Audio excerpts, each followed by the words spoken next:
Hi folks, welcome to Jacob's Kitchen. இன்னைக்கு நம்ம வீடியோல மட்டன் சுக்கா எப்படி பண்றதுன்னு தான் பார்க்க போறோம். மட்டன் சுக்கா பண்றதுக்கு நான் 1/2 கிலோ மட்டன் எடுத்து வச்சிருக்கேன். இதை சின்ன சின்னதா இந்த மாதிரி கட் பண்ணி எடுத்துக்கோங்க. இப்போ இதை நம்ம வேக வச்சிரலாம். ஒரு குக்கர்ல நம்ம எடுத்து வச்சிருந்த மட்டனை சேர்த்துக்கோங்க. இதில் 1/4 டீஸ்பூன் மஞ்சள் தூள், 1 ஸ்பூன் இஞ்சி பூண்டு பேஸ்ட்டு, 1/4 டீஸ்பூன் உப்பு, கொஞ்சமாக தண்ணி சேர்த்து இதை நல்லா கலந்துக்கங்க.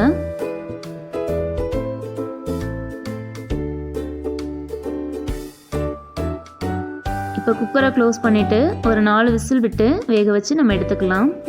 மட்டன் சுக்கா பண்ணுறதுக்கு தேவையான மசாலா அரைச்சிடலாம். மிக்ஸி ஜாரில் 1 டேபிள் ஸ்பூன் சோம்பு, 1 டேபிள் ஸ்பூன் சீரகம், 1 டேபிள் ஸ்பூன் மிளகு, 1 டேபிள் ஸ்பூன் மல்லி, 2 காய்ந்த மிளகாய், ஒரு சின்ன துண்டு பட்டை, 3 கிராம்பு, 2 ஏலக்காய் சேர்த்துட்டு இதை நல்லா பொடி பண்ணி எடுத்துடலாம். மட்டன் சுக்காவுக்கு தேவையான மசாலா நம்ம ரெடி பண்ணியாச்சு.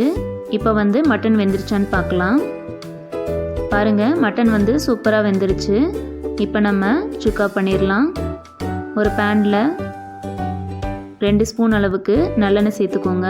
எண்ணெய் சூடானதும் 2 பட்டை, ஒரு பிரியாணி இலை, ஒரு பெரிய வெங்காயத்தை நீளமாக கட் பண்ணி சேர்த்துக்கோங்க. இப்போ வெங்காயத்தை நல்லா வதக்கிக்கலாம்.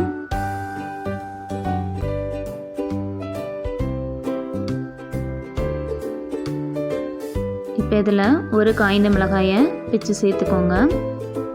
இப்போ வெங்காயம் நல்லா வதங்கிருச்சு. இதில் கொஞ்சம் போல் கொத்தமல்லி கருவேப்பிலை சேர்த்துட்டு இதையும் நல்லா வதக்கிக்கோங்க.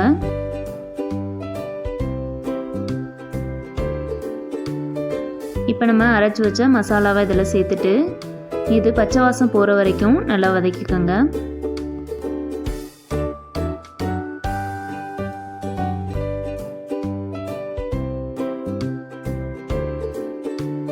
மசாலா நல்லா வதங்கிருச்சு. இப்போ நம்ம வேக வச்ச கறியை இதில் சேர்த்துடலாம்.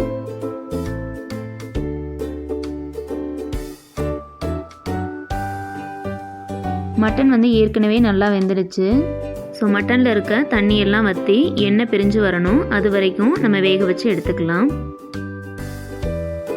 உப்பு காரம் இதெல்லாம் கரெக்டாக இருக்கான்னு செக் பண்ணிக்கோங்க.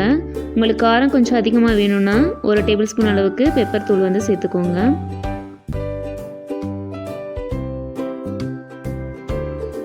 இப்போ பாருங்கள், மட்டனில் இருந்த தண்ணியெல்லாம் வற்றி எண்ணெயும் பிரிஞ்சிருச்சு. அவ்வளோதான், நம்மளுடைய மட்டன் சுக்கா சூப்பராக ரெடி ஆயிடுச்சு. இந்த மட்டன் சுக்காவை நீங்கள் எல்லா சாதத்துக்கூடையும் சேர்த்து சாப்பிட்லாம். ரசம் சாதம், தயிர் சாதம், சாம்பார் சாதம், சப்பாத்தி, இடியாப்பம் இது எல்லாத்துக்குமே ரொம்ப நல்லாயிருக்கும். இந்த ரெசிப்பியை நீங்கள் உங்கள் வீட்டில் ட்ரை பண்ணி பாருங்கள். இந்த வீடியோ உங்களுக்கு பிடிச்சிருந்தா லைக் பண்ணுங்கள், ஷேர் பண்ணுங்கள், கமெண்ட் பண்ணுங்கள். மறக்காமல் சப்ஸ்கிரைப் பண்ணிடுங்க. தேங்க்யூ.